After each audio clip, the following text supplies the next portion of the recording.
Okay, today we're talking about fish, and the most obvious issue to think about fish is to make sure that the fish is actually from a kosher species.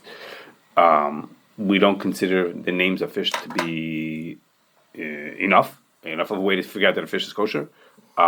First of all, because some people use the same name for more than one fish, and there's a lot of fraud in the fish market, so the fact that they told you it's this fish, lav dafka doesn't mean that's this fish. And really the only way to know that a fish is kosher is the one and only way is to try to pull off a scale, and one of the scales on the side of the fish, and if it's there and it comes off without ripping the skin, then you have a kosher fish. And if when you pull it off it rips the skin, or if you pull it off, or there is no scale at all, then it's not a kosher fish. That's the one and only way to know that fish is kosher. There's one exception. There's one exception to that, which is salmon, where we say that the flesh color is so unique that it's a way to identify that this is the kosher species. There's another fish called steelhead trout. It's almost the same. It's related to salmon. But we say in practice and commercially, the only fish that has that color is salmon. That has to do with the way it stores vitamin A. And therefore that's the way to tell. Otherwise, the only way to know the fish is kosher is to have a scale and pull it off. If it comes off without ripping, it's really easy. I wanted to bring one in here today, but I didn't. It's really easy to see. You do it one time and you'll know it's easy without ripping. If it doesn't rip the flesh, it's kosher.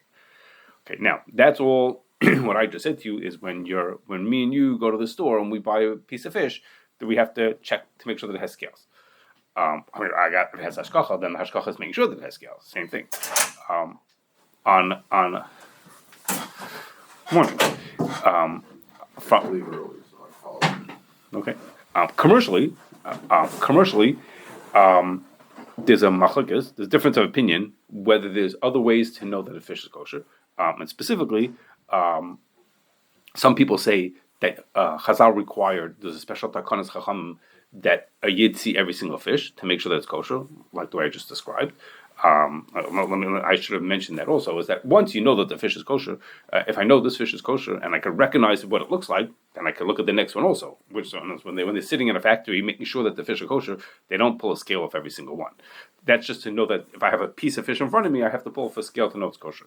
If I'm looking at 1,000 fish and I know what they look like and I can recognize that this one is the kosher one, that one's not, then that's good enough also. So some people hold that Chazal specifically required a yid to be there to make sure that every fish is kosher, and others say no. There's regular Chazal said you have to be careful, and there are regular rules. And the rule that's important over here is an umar nafshe. If we know that the company has special reasons why they specifically want certain fish, then that's good enough, and we don't have to have a person checking every single fish. Seriously follows that position, and the most famous example of that is tuna fish. Whereas the more, we call them the Hamish brands, will make sure that there's a person there all the time. And they don't want to rely on Umalam or Nafshi. And the more national brands, most of the national brands who say the food is kosher is because they know that the company has business interests to make sure that they're using only kosher fish, to using only this specific species of fish, and therefore that's what this is. Okay, now, that this musag that you could do Umalam or Nafshi only assumes that you went to the company and you really understand the kishkas of how the company works and why they have some special business interest to make sure that they only use this kind of fish. And therefore we could say, he would only put in this kind of fish into there. But that even that only works if you know the way the company operates. But if I walk into the store and I see a package and it says on it a type of fish on it, I have no way of evaluating whether that company, whether applies or doesn't apply. So it doesn't help me, the consumer, or mashgiach in a restaurant, to say, oh, it came in a box that said this thing. I could be for sure that's what it is. That I can't say. So how do you know exactly, how do you make it? I mean, most products, let's say things that don't need a hefsher, right? So, buy sugar, I don't know, it's fine. Maybe it's not sugar, maybe I put in something else. You don't do investigations. We saw we got, the product is labeled a certain way, it's going to be that product. You're not starting with a darais of fish. You're much more. I don't know. Maybe put in trade fish. So the answer is to the sugar. Wait. That's the answer. No, that's crazy. No, right? the answer is it depends if there's a real chashash. So let's say in the halachas of stam yayin, it says if you have choshesh that other juices will be mixed, they put grape juice instead of other juices, then you have to be choshesh. If not, no reason to be choshesh. Why should I think the guy putting something else instead of apple juice into there? And in Hilchos Pesach it says there was a chashash they would put in flour into they would dilute sugar with flour. I guess the flour was cheaper, so you couldn't buy sugar without Hashgachah for Pesach in those days because people would put flour into it. So it depends on what's a chashash. Today we don't think no one's going to put flour instead of sugar, so we don't have such a chashash. And in fish, there is such a chashash. In fish, people do substitute one for the other one. So we can't. Is that really true? Is it really a chashash? Yeah. People that's if I canned, I don't know, kippers or whatever kind of fish or whatever it's called. So it depends on the level of the company. But I'm saying if you walk into the store and they have a package that says this is tilapia, maybe it is tilapia, maybe it's not tilapia. Not after that. Again, unless you understood enough about the company. When you go to Bumblebee, I don't find we do make anything else. It's a package of noodles. I never heard it. Everybody says it's noodles. The question is how much is noodles? Group 1, 2, 3. There's a lot of fraud. It depends on how much chashash there is. So for fish, yes, there's a chashash that people are playing around and putting other fish in, because most people can't tell for life of them what one fish from the other one. Maybe not tilapia, but the higher end stuff. Okay, so now the one of the ways that companies came up with to make fish without hashgacha that people should be able to buy. This is not for consumers. This is for like commercially. Is they put a skin tag onto it.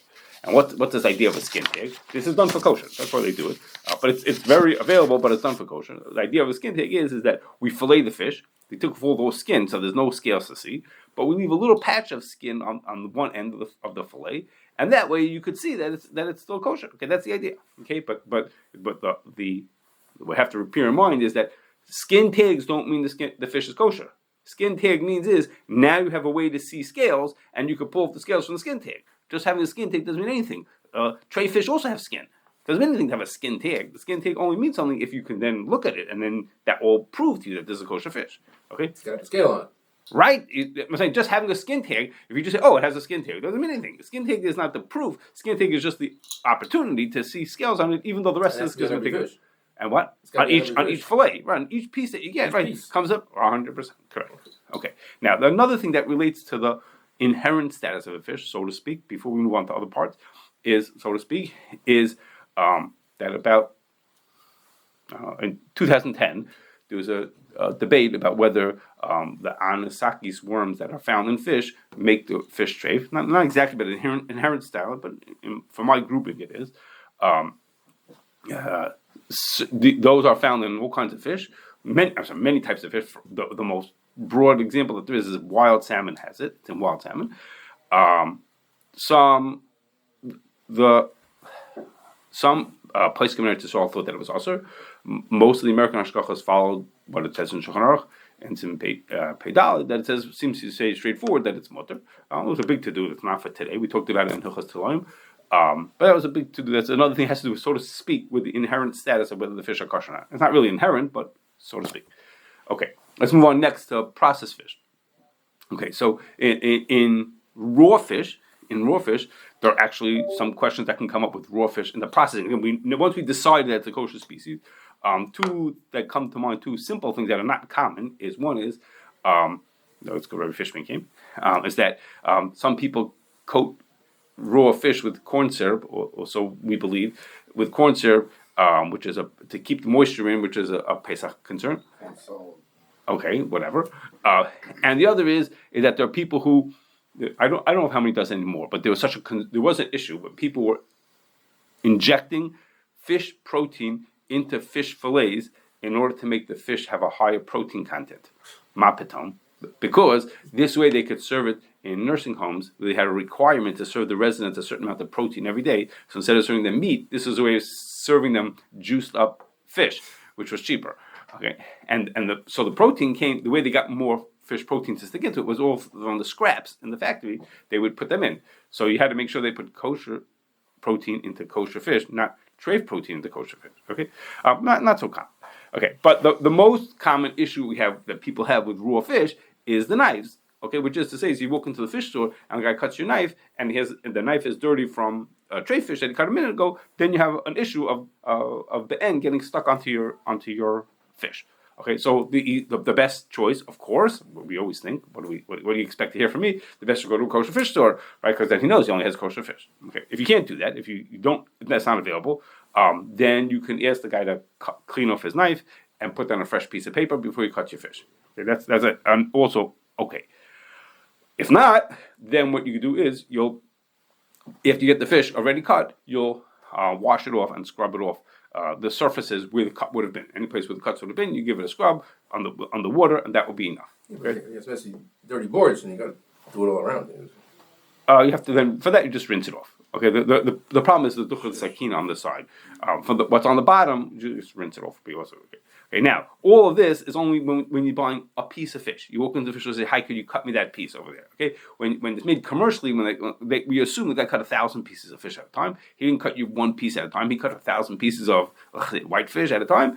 So then you don't have to worry about knives. No meaningful concern that there's ban left on. Okay. Now related to this in processed fish this is now for cooked fish. Anything that's cooked or pickled, you have concern with kalim. Okay, you have to know who knows what else they made onto there. What the fish were processed, were cooked or smoked or pickled or chves, whatever they had to do with it. So you need hashgachah to make sure that the kalim were kosher. Okay, now I'll just mention in passing that sometimes the fish is a little different than other things, which is it's not just hot processing that needs koshering. In many cases, even the cold processing also needs koshering, and that is because fish is put into brine, put into this heavy salt solution, which makes kfisha happen very quickly in 6 to 18 minutes. It's called kadesh yamav eish v'yasiach, and very quickly. So all of a sudden the kelim need to be hot koshered, even though it was only cold processed. There wasn't any heat involved. Okay, but even so, it only got koshering because of the tzir, the brine that's there. So it's different than other things. If you made something else, I don't know if you put something else cold, you would need hot koshering. Here, you would potentially need hot koshering, even if the thing was not hot itself. The food was not hot. Okay. Now, our next thing is a big issue. You were waiting for me to say this about fish is Bishul Yisroel. Okay, that means that we already. Roe yet? What? Are you touching? I'm not talking about roe. Nothing to say about roe. Nothing different than anything else. Not different than anything else. Okay, so. About roe, there's so much to talk about. Talk about Okay, you could go for it. What do you want to say about roe? Go on. Okay. Sure. Okay, I have to think about it. You tell me what I have to say about roe. Okay, There's different colors and there's different sizes. So you're saying is in you could determine if you know enough about fish roe to say is that I can figure out by looking at it I know which species it is. Or not, right? Well, that was the same question as before him. Whether you need hashgachah right, for all fish, thing. That was the same as other fish products. And if you think that you could determine them, okay, I guess you could. There's one case that basically brings a certain red color. You could know based on that it's from a kosher fish. Otherwise, we assume no. We have no way of knowing. We look at a piece of roe, unless you're a world expert that knows all the roe in the world to know that this size or shape is okay. Okay. Well, that's a problem for our company, but you're on video, so we'll talk afterwards. maybe we looked. No, it's because yeah, that's why. That's why we do it. It's because of Umar Nafshe. Yeah, but it's the rice. Don't you need a little bit more than one? I mean, just as the rice as the flesh of the fish I is. understand that. But most factories that do these type of rows do tray fish. That's correct. Process much later. So it's Umar means is that when he puts into the package tuna fish, we know he's putting in tuna fish, or roe from a kosher fish. That's what he's putting in. Tomorrow he makes cat food. Then he puts other things into there. But we know when he makes this thing, he would be. It's important for his the way he runs his business that he should do it like that. Why Taki is that concept? Say Nafshi not a steer to the Indian of Simanim. Simanim says halachas of Simanim says you got a piece of meat. The guy says it's, right. Why is it not? No, because in when Simanim also the din is we only have to be choshesh. He'll change it. He'll have a reason. We think about whether a person have a reason to switch one thing for the other. If he has no reason to switch it, then we don't need a siman at all. Zero. Here it's the opposite. It's not even that he has no reason to switch it. He has a dafka reason to put the right thing in there. Okay? If he sent pizza and he has no reason to switch one for the other, you wouldn't need any siman at all. Here it's even more. He doesn't have just not a reason. He has specifically a reason why he wants to make sure that what goes into the can is tuna, or what goes into the fish, the can of roe is that specific type of roe. I just was somewhere where they served actually black caviar, and it was fake black caviar. Mm-hmm. Meaning it wasn't even fish; it was agar agar. Okay, well, I mean, the black caviar would be treif. So there they were trying to substitute something cheaper for the. Well, I was a chef, and he just impressed everyone with black caviar, and I asked him, well, agar agar. Okay. Anyhow, so on to Bishul Yisroel. Which is the simple rule is Bishul Yisroel means that a yid has to be part of the cooking if something is ola shochem lochem and not nechachai, and fish seems to meet those criteria. You don't not nechachai. We'll talk about that in a second. And it's ola shochem lochem, so similarly it needs Bishul Yisroel. Okay, so Kashrus says that yes, when you make a piece of fish, it needs to be Bishul Yisroel. Okay, so now let's talk about some exceptions to that rule. Okay, so the first is that you only have to do Bishul Yisroel when you cook a food. If you make lox, which is just putting the fish into brine, then you don't have to have Bishul Yisroel. Bishul Yisroel is only for things that are cooked. That's one thing, like you could brine fish, like to make lox. Then there's smoking fish. So the simplest kind of smoking, the more traditional type of smoking is what's called cold smoking, which is you smolder wood and it creates smoke. The smoke is not particularly hot, maybe 80, 90 degrees, not particularly hot. And it gets the fish to become edible. And that does not need Bishul Yisroel. No, for sure that doesn't need Bishul Yisroel. What happens, but if there are other people, a newer way of doing it is called hot smoking fish. And that is the smoke that comes out is not cold, the smoke is very hot. Okay, it's hotter. So there, it's a question. Is that the same thing? Is that Ishun, that doesn't need to be Bishul Yisroel? Or do you say, no, that's cooking? Okay, because there's heat involved. It's not a fire, but it's. The question is, the Ramah says the Asru El Bishul Shel Eish, and the Ramah describes this thing. He says you only have to ask if you only need Bishul Yisroel when you use fire. Well, this is not fire. This is hot smoke coming. Okay, so that's a machlokes whether it does or doesn't. Excuse me. We're going to get back to this in a minute. And the question is whether that hot smoking is mutter or not also. Is that including the heter of Ishun? Okay. Now, what happened was then, 30 years ago, companies realized that they could do hot smoking faster. They could make hot smoked fish and get that taste of hot smoked fish without the amount of time it takes to make the hot smoked fish. And that is what they did is basically into the smoker that they were doing, they put in electric coils. So it was hot smoke. Those are not a sentence. It was now two things. It was hot and smoke, but it wasn't hot smoke. The smoke that was there was giving a certain ambience and a certain element of flavor to it. But be'etzem, the fish was getting cooked because of the heat. Okay, so there was heat in the oven. So now, of course, that needed Bishul Yisroel, because if you have heat, then that's just a good old fire. The fact that there's smoke also wouldn't make a difference. Okay, so that was going to be a potential issue. All of a sudden, these places would need Bishul Yisroel, which would be very difficult to pull off Bishul Yisroel for these places. So Rabbi Zurka from the OU at that time took care of fish companies, and he came up with an einfal that before you hot smoke, before you do any of this smoking, you brine it first. Like I mentioned before about the lox, you put it into salt water and it sits there for a while. So he came up with a chap and he said to them, guys, how about if instead of brining it for, let's say, half an hour, how about if you brine it for 2 hours? Do a longer brining, and the longer brining makes the fish more edible, then you'll have to do less smoking. So it'll save time. So the companies tried it out, and it worked really well. They were really happy about it. And for us, the good news for us was if you brine it to the point that it's edible, now the food is already edible. So then it's, so to speak, nechachai. Then the fact that you cooked it after the heat made no difference. Okay, so not only did it help us, he convinced the companies that this was good for their way of making fish also, and it became like almost a standard in how you make hot smoked fish. Is you brine it for a long time first, and then you do the hot smoking afterwards. And that brining makes it edible. Just edible. Like it doesn't make it fully edible. Correct. That's correct. And but it means but I'm saying this, even though this is mutter, even though it's mutter, it needs someone to taste it. You can't just say, oh, they did a brining and it's good enough. Someone has to actually taste it. We had a company who was doing that. I don't think they exist anymore. And we had to taste it. You had to taste the fish. I just went to a company that wasn't edible. Okay, so it depends on the situation, So how do you define? Right, because it's a little bit tricky to define ben drusoy. Something like that, the amount of time, how do you?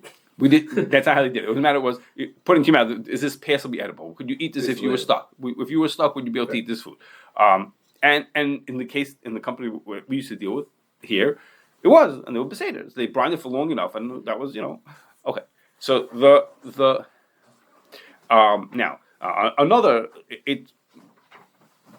most people assume that tuna steaks are oil shulchan aruch. Okay, tuna steaks are, if you don't know, it's just they cut slices of tuna from the whole fish, and those are oil shulchan aruch, and they need b'shul yisrael. Okay, there are fine food to eat.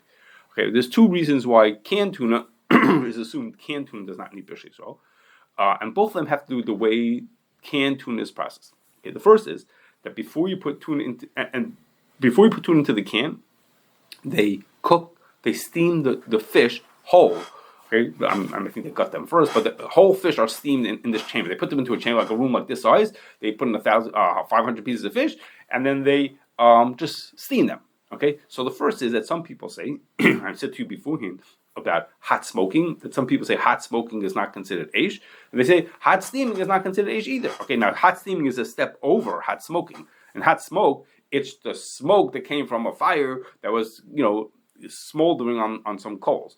Here, it's steam that a fire that caused water to boil that created steam. Okay, it's a step even above. And there are people say, but even that would be considered. They say that's also not considered to be bishul. It's considered smoking, and that's also mutter. That's one tzad to be making to matri. Okay, a second, if you could say, better reason to be makel is. So the first one is there's a whole kind of we'll talk about the first question. The second one has more basis to it, and that is that tuna steaks are oil shulchan aruch. That's because they're broiled, but cooked tuna cooked in water, cooked in steam, is not oil shulchan aruch. Okay, it doesn't make a food that's so pleasant and exciting to eat. Okay, so the assumption therefore is that since the form that you cooked it, again, before it was in the can, this is before the can, the way you cooked it is a way that wouldn't be oil shulchan aruch. Cooked food. Imagine putting a piece of fish into a pot and cooking like that. It wouldn't be oil shulchan aruch. Therefore, it doesn't need to be b'shul yisrael. Some people disagree because they say, well, once there's a way to make tuna or any food oil shulchan aruch, then no matter how you prepare it, needs b'shul yisrael. Most assume not like that. Okay, so this is the stronger reason that it shouldn't need b'shul yisrael. Okay, but both of these things that I said to you have to do with the way you prepare tuna, which is you cook them in steam first before you put them into the can. Other fish like salmon are not done like that. They're just cooked in the can. So then whether they need b'shul yisrael is a separate question. Okay, but I'm saying tuna has this particular thing. Okay, isn't the factory uses the man in the factory? Right? That's an air like tziruf of like, but that's not a so to speak ikar reason, if I could say that. Okay, now most I told you beforehand that in determining the species, most national hashgachas in America don't require hashgacha t'midas. The people who do require hashgacha t'midas, those people, once they're doing hashgacha t'midas, will invariably make a b'shul yisrael also, either because they hold in din it has to be b'shul yisrael, they don't agree with what I said before, or they say, come on, the guy's standing there anyhow, mashgiach standing there anyhow, why not have him do something to make it b'shul yisrael? Okay, so what happens is, the packages will say on them b'shul yisrael, but the b'shul yisrael is the less important, so to speak, thing. It's understood that when it says b'shul yisrael, it means it's b'shul yisrael and mashgiach t'midi. Okay, it doesn't always say mashgiach t'midi, but the word b'shul yisrael, when people say I only want b'shul yisrael tuna, they probably mean is I want hashgacha t'midas tuna, and the b'shul yisrael is just sort of like thrown in on the side, But of the two things, there's stronger basis for thinking you need hashgacha t'midas than you need b'shul yisrael. That's the truth. There's a stronger basis for that. I'm not saying you do. I'm saying there's a stronger basis for it. Okay. In the market, there's like besides tuna fish, we notice like this about Bishul Yisroel and about Hashgachah T'midas identifying the fish. There's sardines, there's kipper, there's another anchovies. There's another kind of fish certified by the OU and certified by National Hashgachas. I did exactly the same. Everything the same. No, it's not the same because let's say sardines. Okay, in sardines, there are lots of people who think it does not need b'shul yisrael. It's another example, I should have thought of that, of a food that it's obvious that this is a sardine, that the way they're in the can, it's for sure that it's a sardine, and that you could skin on it anymore, and that you could recognize it. Well, whatever. There's all kinds of reasons. People who think that sardines doesn't have a problem of knowing that it's a species. Okay, you can be confident that you're getting this species. You don't need hashgachah t'midas for it. Okay, and the Bishul Yisroel also sardines are not shulchan lachem. So we're safe from they get it from both sides. They say sardines are not shulchan lachem. The dogum katanim, the Shulchan Aruch literally says that that's not Shulchan Aruch, but it has nothing to do with Shulchan Aruch. It has to do with the practice. Nobody would serve sardines at Shulchan Aruch. No, it doesn't depend what they did 500 years ago. It depends today. Nobody would serve it. So the Hashgachah that would otherwise Hashgachah Tamidus and don't. Correct. And for sardines, even though it's interesting, it's because the Gemara this talks about chilik. The Gemara with this possibility that you maybe takanas chacham that you need a yitzi every fish is actually talking about tiny fish. That's what it's talking about. I don't know if it's talking about sardines specifically. I don't know what chilik is, but chilik is a little fish. And that's what it says. That it was hard to tell when big fish come. It's easy to tell which was the kosher one. And little fish, it's hard to know. You can miss one. So the tzad that's at the takanas chachamim is specifically for little fish actually. But anyhow, okay. So, but for each fish is its own thing. I mean, you have to think about each one by itself. If there's need for hashgachah. That's what I'm saying. That's what I'm answering to your question. I can hit that a bucky fish can have a lot of, all the fishes besides salmon, whatever. I could tell. I don't need this. I don't need skin. No. For most, I don't need peel. Right. No. If you look at them, but that's correct. If you had an expertise, but when I said about recognizing just by seeing, most people are just getting a fillet. They're not getting. It doesn't look like a whole fish anymore. So if you look at it, doesn't mean anything. Chaim Goldberg shows when he goes to talk to people about it. He would show them two fillets. Okay, which one is the kosher one? Okay, and you can't tell the difference. You can't tell. He maybe could tell the difference because he lives in fish. But everybody else, you wouldn't know the difference. They all look the same to you. Fish is fish. You know what I mean? It all looks the same, give or take. Okay, so one last issue to talk about for Bishul Yisroel before we move on is question of sushi. That some people said is, well, since people eat raw fish in sushi, so now fish doesn't need Bishul Yisroel anymore because it's nechachai. Because nowadays, if we eat it raw, so if things change and people start eating it raw, then we don't need Bishul Yisroel, so then we're good. We don't have to worry about it. Okay, that was an argument. Okay, there are three reasons why that doesn't seem to be correct. Okay, the first is we only consider something to be nechachai when most of the people or many of the people in a country or a city would eat that food raw. And it's true that lots of people eat sushi. At this point, probably the bulk of the people here in Chicago eat sushi. But most people, you'd have to know whether all those people are willing to eat sushi with raw fish. Like my kids won't touch sushi with raw fish. They eat sushi anytime. They'd be happy to eat sushi with all kinds of things in it, but raw fish doesn't go. Okay, so the fact that people eat sushi doesn't mean that there's enough people eating sushi with raw fish in it. Okay, that would be one thing to decide. Maybe yes and maybe not. Okay. Second is people who eat sushi with raw fish. Almost nobody eats what's called sashimi, which is just plain old raw fish. Just take a bite out of it. Okay, there's such a thing, but almost nobody eats that. People eat it with something else. So Rebelski would say is either they're just eating it because they like the tanginess that it adds this interesting component to the rest of the food that's in it. But he wasn't convinced that was considered nechachai. Nechachai is would I eat it raw? No, I eat it. He says he compared it to eating. Excuse me. There isn't people put raw potatoes into salad. Okay, such a thing. He says, does that mean potatoes are nechachai? He says, no, of course not. It's that while I'm eating my salad, I get this unusual sensation of eating this crunchy, hard food that's like an interesting mix to my food, but the food is not nechachai. Just eating something odd. Okay. And last is that all fish is not fit to be put into sushi. Okay, there's something called sushi grade fish, like very, very fresh fish can be used in sushi, and maybe you can argue, if you don't agree with my first 2 points, that those fish is considered nechachai. But the everyday fish that we buy in the store is not sushi grade. It's not good enough to be put into sushi. So this fish is not nechachai. Okay, so even if you'll say you don't agree with my first 2 points, but l'chayra, the most fish is not sushi grade. Literally, that's what it's called, sushi grade, and therefore we need Bishul Yisroel. Okay, our last topic is I'll try to be quick. Is about eating fish with meat. Okay, so the Gemara says that it's dangerous to eat meat and fish together, or meat that was cooked together with fish, even if you're not eating both of them, even if they were cooked together. It's assumed, the Gemara talks about a very specific fish, benisa, about a specific fish. It's assumed that applies to all fish, and that it doesn't apply just to meat, it applies to poultry also. Okay, that's an assumption. Now, there's all kinds of dinim about eating milk and meat together. So I'm just going to compare those to how eating meat and fish together. Okay, milk and meat is of course more serious it's different than eating milk and fish. So the place can talk about a bunch of examples. First of all, there are a lot of situations when you can't eat meat on the same table as someone who's eating milk. Okay, because of a chashash that you might reach into the other guy's bowl and eat some of his food together. Okay, most assume that the ikar hadin is that there's no such issue with meat and fish. It's only for meat and milk. Meat and milk. So, for example, according to that, technically, if you're having a kiddush and shul on Shabbos, and there's meat over here, there could be fish next to it. Or some people could be having both. Anybody says it's an issue. What do you say? I don't think anybody calls it an issue. It's a question. Those are machmer because they don't want it to actually get mixed together. Okay, they're making their own little, I don't remember anymore whether anybody actually says that. But like you said, the din is that it's mutter, but the minig is not. So people won't do that. Like in your own house, in your own house, if they're serving fish, they're not going to put the meat on the table either until they do it. Okay, but in din it's mutter. I don't remember if there's anybody who officially throws us that. I don't remember. Okay, another thing is we wait. After we eat meat, we wait 6 hours before we eat milk. There's no such thing.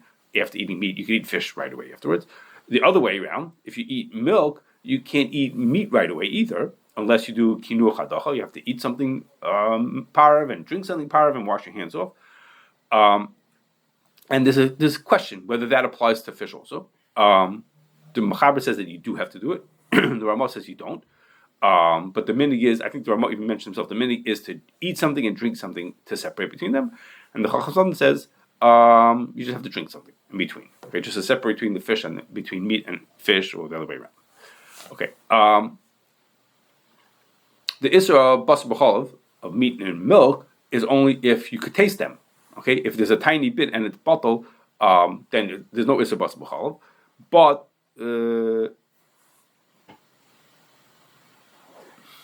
if it's bottled, then there's no Isser Basa B'chalav. The Taz says that that's only true for Basa B'chalav because it's a matter of Isser, but the Chamir Sakanta Misura and it's Usser even if it's bottled. That's what the Taz says. And the Shach says no, not true. He says the only time we say Chamir Sakanta Misura is if I know there's a chance that what I'm eating is Isser, then I have to be super careful, even more careful than I would have to be. What? Chance when I'm eating sakana. No, if I'm sorry. Yes, sakana. I'm sorry. If I'm chashash, I'm eating sakana. I have to be super careful, even more than I have to be careful for eating an isser. He says, but over here, if it's bottled, it's bottled. It's not dangerous at all. Okay, and most of the places can go along with that. Not everybody. Most of the places can go along with what the shach says that if it's bottled, then it's mutter to eat. Okay, now the bit of shishim, even by isser, is only b'diavad. You not do chatchila. Okay. And the Achron talk about whether is that a problem by sakana also, by mixing meat and fish together also. Is that also a problem with I mean, assuming you agree that if it's bottled it would be allowed, there's no problem with sakana. What happens if you do? Can you do it lechatchila also? And for me and you, that would mean is such a thing called fish sauce. So if you want to put fish sauce into your meat, then you have to think about it. This shaila is it mutter or is it rasa? Okay, the Hashgachas have a different angle on that shaila. And that is this famous thing which I can't pronounce, and most people can't, or Worcestershire sauce, something or other, however you pronounce it, whatever you say it is. And that's a sauce. It's meant for meat. Okay, it's a steak sauce. It's meant for putting on meat. And the traditional way to make it is with fish, anchovies. And what you do is you don't just put fish into it. You ferment the fish in a special way, and it gives this unusual taste. And then you make this sauce out of it. So the fish in that case is not batal b'shishim in the sauce. Okay, if you make it the right way, it's not batal b'shishim in the sauce. Okay, so then you cannot use that sauce on your steak. Okay, it's not batal b'shishim, you can't use it. And in the people who make it that way with hashgacha, it's marked as being fish. It'll have the hashgacha and it'll say fish on it because in fact it has a lot of fish into it. Okay, but most companies don't have the patience to make it the good old-fashioned way. So they put in a flavor that makes it taste like what it's supposed to taste like, and they pour in a spoonful of anchovies just so the label says anchovies on it, so it looks authentic. Okay, so those, assuming that it's bottled, when you do it that way, it's invariably going to be bottled, and therefore those could be labeled as parav. That all make the assumption that we don't consider it a problem with bittul l'chatchila to put in something that we know is going to be used with meat. Okay, and the people who do it like that, other hashgachas don't. Other hashgachas say no, if it even has the tiniest amount of fish, we have to label it fish. But the other hashgachas like us would label it parav because we don't consider a problem of bittul l'chatchila for that. Okay. Another thing is that for basa b'cholav, milk and meat, we have to worry about blias. Okay, we don't worry about blias for meat and fish, but that's only for blias. So if I have a pot that I cooked in meat into it and it's clean, I can cook fish into it right afterwards. Okay, but so I use my oven. I make a piece of chicken in my oven now. I can take it out and then cook a piece of fish afterwards. But it's only true for tam, not true for be'en. And therefore, this comes up for barbecues. People put on a barbecue, their barbecues in the pot are clean. When I finish using pot for one thing, I clean it before I use the next one. Barbecues, lav dafka get clean, or a grill board, they call them. There's something put on your barbecue. So you have to make sure it's clean. You could use the same grill for meat and fish, assuming it's clean, okay? Which is not such a simple thing to do.